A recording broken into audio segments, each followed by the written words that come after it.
नमस्कार दोस्तों, story world में आपका स्वागत है। आज आप सुनेंगे मुंशी प्रेमचंद जी की लिखी कहानी शूद्रा। माँ और बेटी एक झोपड़ी में गांव के उस सिरे पर रहती थीं। बेटी बाग से पत्तियां बटोर कर लाती, माँ भाड़ झोंकती। यही उनकी जीविका थी। सेर दो सेर अनाज मिल जाता था, खाकर पड़ी रहती थी। माता विधवा थी, बेटी कुंवारी, घर में और कोई आदमी न था। माँ का नाम गंगा था, बेटी का नाम गौरा। गंगा को कई साल से यह चिंता लगी हुई थी कि कहीं गौरा की सगाई हो जाए, लेकिन कहीं बात पक्की न होती थी। अपने पति के मर जाने के बाद गंगा ने कोई घर न किया था, न कोई दूसरा धंधा ही करती थी। इससे लोगों को संदेह हो गया कि आखिर इसका गुजर कैसे होता है। और लोग तो छाती फाड़ फाड़ कर काम करते हैं, फिर भी पेट भर अन्न मयस्सर नहीं होता। ये स्त्री कोई धंधा नहीं करती, फिर भी माँ बेटी आराम से रहती हैं, किसी के सामने हाथ नहीं फैलाती। इसमें कुछ न कुछ रहस्य अवश्य है। धीरे धीरे यह संदेह और भी दृढ़ हो गया। बिरादरी में कोई गौरा से सगाई करने पर भी राजी न होता था। शूद्रों की बिरादरी बहुत छोटी होती है, 10-5 कोस से अधिक उसका क्षेत्र नहीं होता। इसलिए एक दूसरे के गुण दोष किसी से छिपे नहीं रहते, न उन पर पर्दा ही डाला जा सकता है। इस भ्रांति को शांत करने के लिए माँ ने बेटी के साथ कई तीर्थ यात्रा की, उड़ीसा तक हो आई, लेकिन संदेह न मिटा। गौरी युवती थी, सुंदरी थी, पर उसे किसी ने कुएं पर या खेतों में हंसते बोलते नहीं देखा। उसकी निगाह कभी ऊपर उठती ही न थी, लेकिन ये बातें भी संदेह को और पुष्ट करती थीं। अवश्य कोई न कोई रहस्य है। कोई युवती इतनी सती नहीं हो सकती। कुछ गुपचुप की बात अवश्य है। यूं ही दिन गुजरते जाते थे। बुढ़िया दिनों दिन चिंता से घुल रही थी। उधर सुंदरी की मुख छवि दिनों दिन निखरती थी, कली खिलकर फूल हो रही थी। एक दिन एक परदेसी गांव से होकर निकला, 10-12 कोस से आ रहा था। नौकरी की खोज में कलकत्ते जा रहा था। रात हो गई। किसी कहार का घर पूछता हुआ गंगा के घर आया। गंगा ने उसका खूब आदर सत्कार किया, उसके लिए गेहूं का आटा लाई, घर से बर्तन निकाल कर दिए। कहार ने पकाया, खाया, लेटा, बातें होने लगी। सगाई की चर्चा छिड़ गई। कहार जवान था। गौरा पर निगाह पड़ी, उसका रंग ढंग देखा, उसकी सलज्ज छवि आंखों में घुस गई। सगाई करने पर राजी हो गया। लौटकर घर चला गया। 2-4 गहने अपनी बहन के यहां से लाया। गांव के बजाज ने कपड़े उधार दे दिए। 2-4 भाई बंदों के साथ सगाई करने आ पहुंचा। सगाई हो गई, यहीं रहने लगा। गंगा बेटी और दामाद को आंखों से दूर न कर सकती थी, परंतु 10 ही 5 दिनों में मंगरू के कानों में इधर उधर की बातें पड़ने लगी। सिर्फ बिरादरी के नहीं, अन्य जाति वाले भी उसके कान भरने लगे। ये बातें सुन सुनकर मंगरू पछताता था कि नाहक यहां फंसा, पर गौरा को छोड़ने का ख्याल करके उसका दिल कांप उठता था। 1 महीने के बाद मंगरू अपनी बहन के गहने लौटाने गया। खाना खाने के समय उसका बहनोई उसके साथ भोजन करने बैठा। मंगरू को कुछ संदेह हुआ। बहनोई से बोला, तुम क्यों नहीं आते? बहनोई ने कहा, तुम खा लो, फिर खा लूंगा। मंगरू, बात क्या है? तुम खाने क्यों नहीं बैठते? बहनोई, जब तक पंचायत न होगी, मैं तुम्हारे साथ कैसे खा सकता हूं? तुम्हारे लिए बिरादरी तो न छोड़ दूंगा। किसी से पूछा न गछा, जाकर एक हरजाई से सगाई कर ली। मंगरू चौके पर से उठाया, मिर्जई पहनी और ससुराल चला आया। बहन खड़ी रोती रह गई। उसी रात को वह किसी से कुछ कहे सुने बगैर गौरा को छोड़कर कहीं चला गया। गौरा नींद में मग्न थी। उसे क्या खबर थी कि वह रत्न, जो मैंने इतनी तपस्या के बाद पाया है, मुझे सदा के लिए छोड़े चला जा रहा है। कई साल बीत गए। मंगरू का कुछ पता न चला। कोई पत्र तक न आया, पर गौरा बहुत प्रसन्न थी। वह मांग में सिंदूर डालती, रंग बिरंगे कपड़े पहनती। मंगरू भजनों की एक पुरानी किताब छोड़ गया था, उसे कभी कभी पढ़ती और गाती। मंगरू ने उसे हिंदी सिखा दी थी। टटोल टटोल कर भजन पढ़ लेती थी। पहले वह अकेली बैठी रहती थी। गांव की और स्त्रियों के साथ बोलते चालते उसे शर्म आती थी। उसके पास वह वस्तु न थी जिस पर दूसरी स्त्रियां गर्व करती थीं। सभी अपने अपने पति की चर्चा करती। गौरा का पति कहाँ था? वह किसकी बातें करती? अब उसके भी पति था। अब वह अन्य स्त्रियों के साथ इस विषय पर बातचीत करने की अधिकारिणी थी। वह भी मंगरू की चर्चा करती। मंगरू कितना स्नेहशील है, कितना सज्जन, कितना वीर। पति चर्चा से उसे कभी तृप्ति ही न होती थी। स्त्रियां पूछती, मंगरू तुम्हें छोड़कर क्यों चले गए?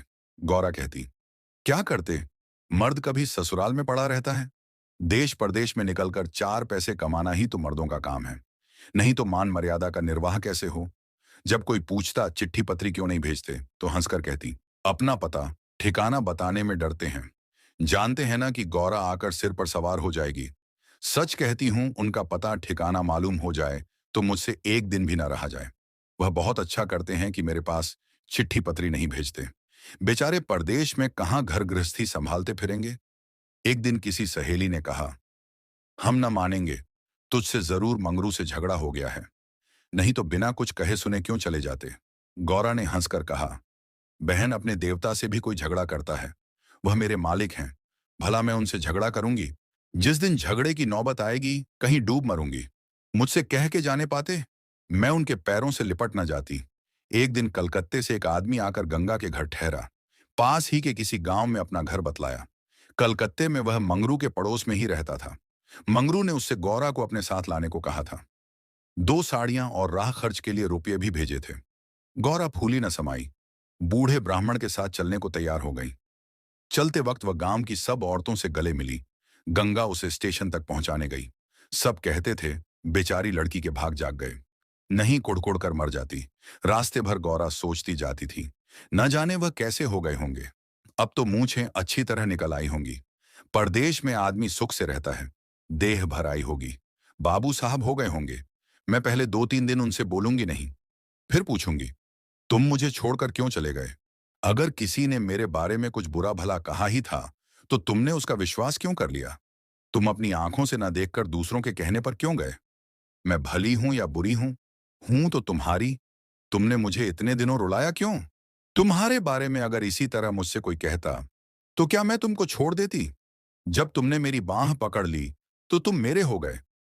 फिर तुम में लाख ऐब हों मेरी बला से, चाहे तुम तुर्क ही क्यों ना हो जाओ, मैं तुम्हें छोड़ नहीं सकती। तुम क्यों मुझे छोड़कर आए? क्या समझते थे भागना सहज है? आखिर झक मारकर बुलाया कि नहीं?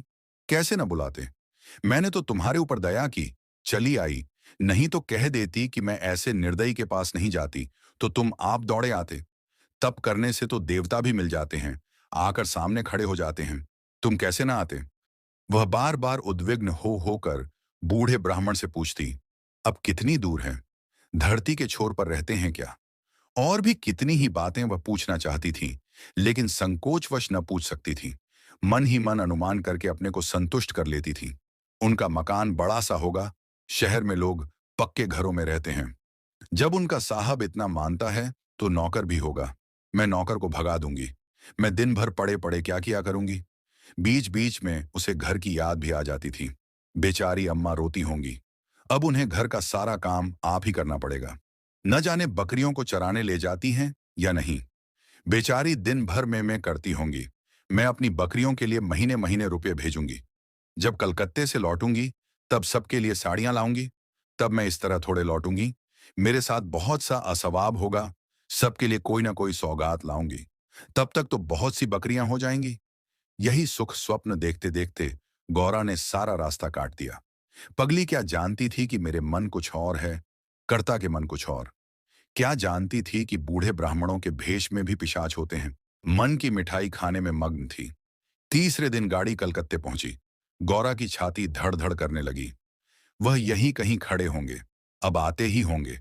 यह सोचकर उसने घूंघट निकाल लिया और संभल कर बैठी। मगर मंगरू वहां न दिखाई दिया। बूढ़ा ब्राह्मण बोला, मंगरू तो यहां नहीं दिखाई देता। मैं चारों ओर छान आया, शायद किसी काम में लग गया होगा। आने की छुट्टी न मिली होगी। मालूम भी तो न था कि हम लोग किस गाड़ी से आ रहे हैं। उनकी राह क्यों देखें? चलो डेरे पर चलें। दोनों गाड़ी पर बैठकर चले। गौरा कभी तांगे पर सवार न हुई थी। उसे गर्व हो रहा था, कितने ही बाबू लोग पैदल जा रहे हैं, मैं तांगे पर बैठी हूं। एक क्षण में गाड़ी मंगरू के डेरे के पास पहुंच गई। एक विशाल भवन था, अहाता साफ सुथरा। सायबान में फूलों के गमले रखे हुए थे। ऊपर चढ़ने लगी। विस्मय, आनंद और आशा से उसे अपनी सुधि ही न थी। सीढ़ियों पर चढ़ते चढ़ते पैर दुखने लगे। ये सारा महल उनका है, किराया बहुत देना पड़ता होगा। रुपये को तो कुछ समझते ही नहीं। उसका हृदय धड़क रहा था कि कहीं मंगरू ऊपर से उतरते आ न रहे हों। सीढ़ी पर भेंट हो गई तो मैं क्या करूंगी? भगवान करे ये पड़े सोते हों, तब मैं जगाऊं और वह मुझे देखते ही हड़बड़ाकर उठ बैठे। आखिर सीढ़ियों का अंत हुआ। ऊपर एक कमरे में गौरा को ले जाकर ब्राह्मण देवता ने बिठा दिया। यह मंगरू का डेरा था, मगर मंगरू यहां भी नदारद। कोठरी में केवल एक खाट पड़ी हुई थी। एक किनारे दो चार बर्तन रखे हुए थे। यही उनकी कोठरी है। तो मकान किसी दूसरे का है। उन्होंने यह कोठरी किराए पर ली होगी। देखती हूँ चूल्हा ठंडा पड़ा हुआ है। मालूम होता है रात को बाजार में पूरियां खाकर सो गए होंगे। यही उनके सोने की खाट है। एक किनारे घड़ा रखा हुआ था। गौरा का मारे प्यास के तालू सूख रहा था। घड़े से पानी लेकर पिया। एक किनारे एक झाड़ू रखा हुआ था। गौरा रास्ते की थकी थी, पर प्रेमोल्लास में थकान कहाँ। उसने कोठरी में झाड़ू लगाया, बर्तनों को धो धोकर एक जगह रखा। कोठरी की एक एक वस्तु, यहां तक कि उसकी फर्श और दीवारों में उसे आत्मीयता की झलक दिखाई देती थी। उस घर में भी जहां उसने अपने जीवन के 25 वर्ष काटे थे, उसे अधिकार का ऐसा गौरवयुक्त आनंद न प्राप्त हुआ था। मगर उस कोठरी में बैठे बैठे उसे संध्या हो गई और मंगरू का कहीं पता नहीं। अब छुट्टी मिली होगी। सांझ को सब जगह छुट्टी होती है। अब वह आ रहे होंगे। मगर बूढ़े बाबा ने उनसे कह तो दिया ही होगा। क्या वह अपने साहब से थोड़ी देर की छुट्टी ना ले सकते थे? कोई बात होगी, तभी तो नहीं आए। अंधेरा हो गया। कोठरी में दीपक न था। गौरा द्वार पर खड़ी पति की बाट देख रही थी। जीने पर बहुत से आदमियों के चढ़ने उतरने की आहट मिलती थी। बार बार गौरा को मालूम होता था कि वह आ रहे हैं, पर इधर कोई ना आता था। 9 बजे बूढ़े बाबा आए। गौरा ने समझा मंगरू है। झपट कर कोठरी के बाहर निकल आई। देखा तो ब्राह्मण। बोली, वह कहीं रह गए। बूढ़ा, उनकी तो यहां से बदली हो गई। दफ्तर में गया था तो मालूम हुआ कि वह कल अपने साहब के साथ यहां से कोई 8 दिन की राह पर चले गए। उन्होंने साहब से बहुत हाथ पैर जोड़े कि मुझे 10 दिन की मोहलत दे दीजिए, लेकिन साहब ने एक न मानी। मंगरू यहां लोगों से कह गए हैं कि घर से लोग आए तो मेरे पास भेज देना। अपना पता दे गए हैं। कल मैं तुम्हें यहां से जहाज पर बैठा दूंगा। उस जहाज पर हमारे देश के और भी बहुत से आदमी होंगे, इसलिए मार्ग में कोई कष्ट न होगा। गौरी ने पूछा, कितने दिन में जहाज पहुंचेगा? बूढ़ा, 8-10 दिन से कम न लगेंगे, मगर घबराने की कोई बात नहीं।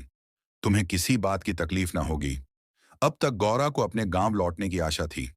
कभी न कभी वह अपने पति को वहां अवश्य खींच ले जाएगी। लेकिन जहाज पर बैठकर उसे ऐसा मालूम हुआ कि अब फिर नाता टूट रहा है। वह देर तक घाट पर पड़ी रोती रही। जहाज और समुद्र देखकर उसे भय हो रहा था। हृदय दहला जाता था। शाम को जहाज खुला। उस समय गौरा का हृदय एक अक्षय भय से चंचल हो उठा। थोड़ी देर के लिए नैराश्य ने उस पर अपना आतंक जमा लिया। न जाने किस देश जा रही हूं।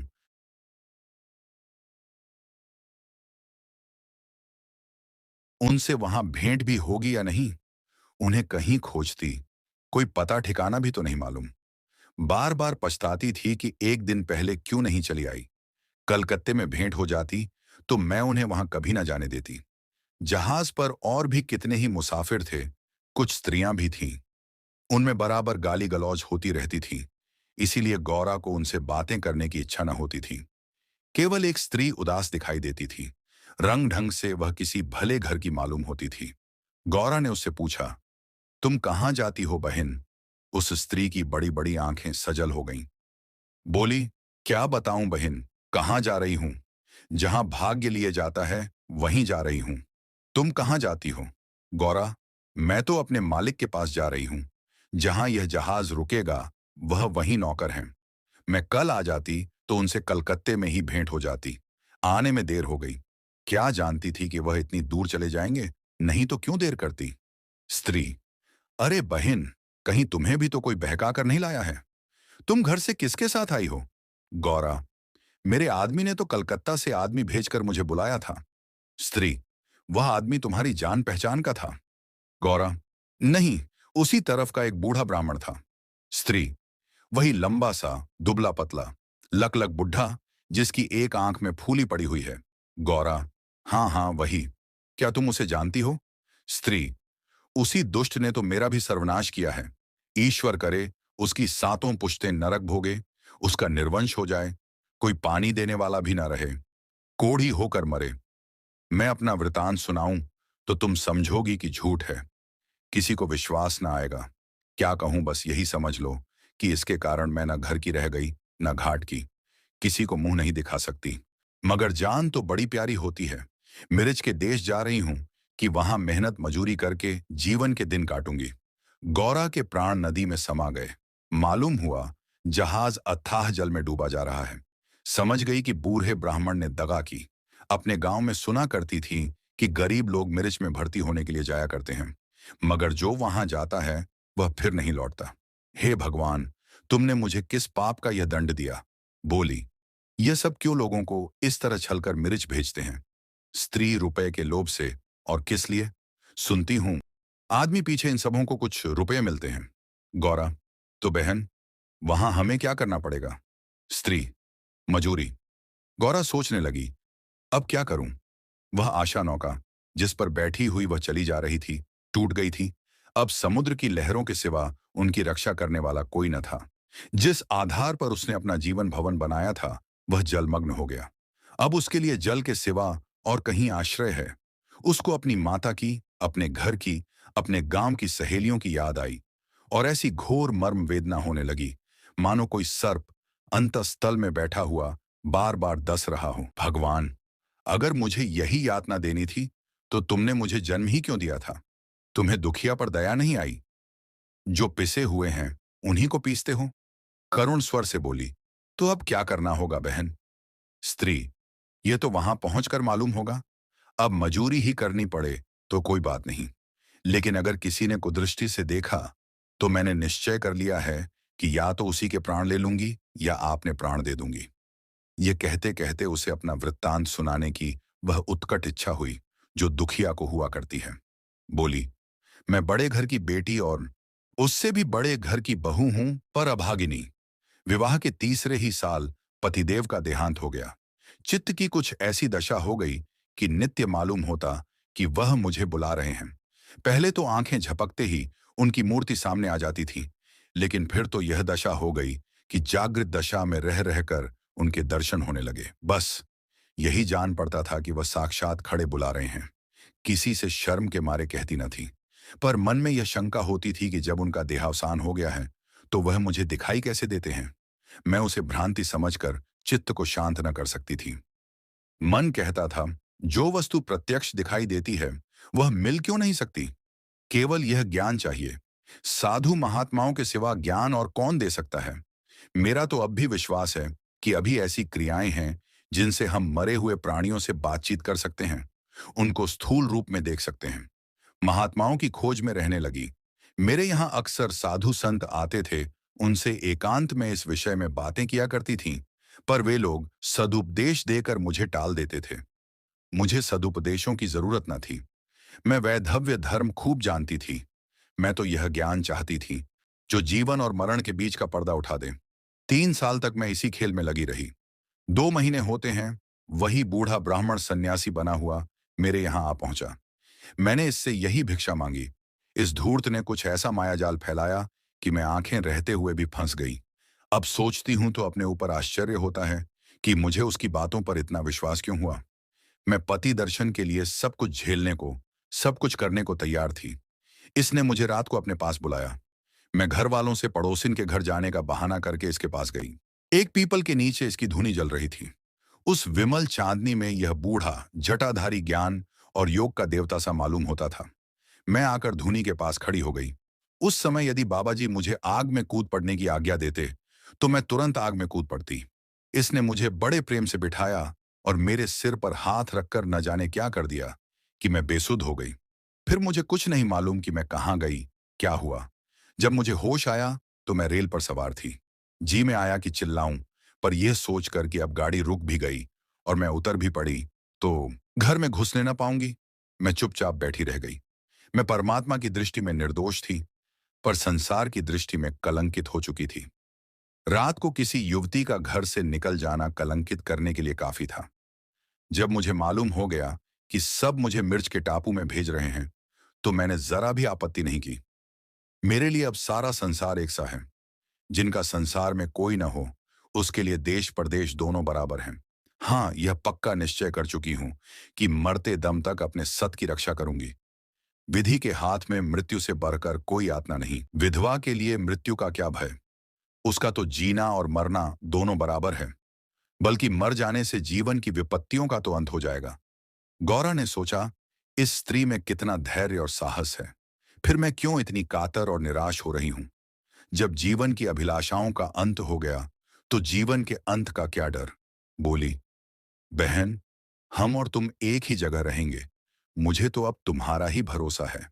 स्त्री ने कहा, भगवान का भरोसा रखो और मरने से मत डरो। सघन अंधकार छाया हुआ था। ऊपर काला आकाश था, नीचे काला जल। गौरा आकाश की ओर ताक रही। आगे की कहानी सुनने के लिए डिस्क्रिप्शन में दिए गए लिंक पर क्लिक करें। धन्यवाद।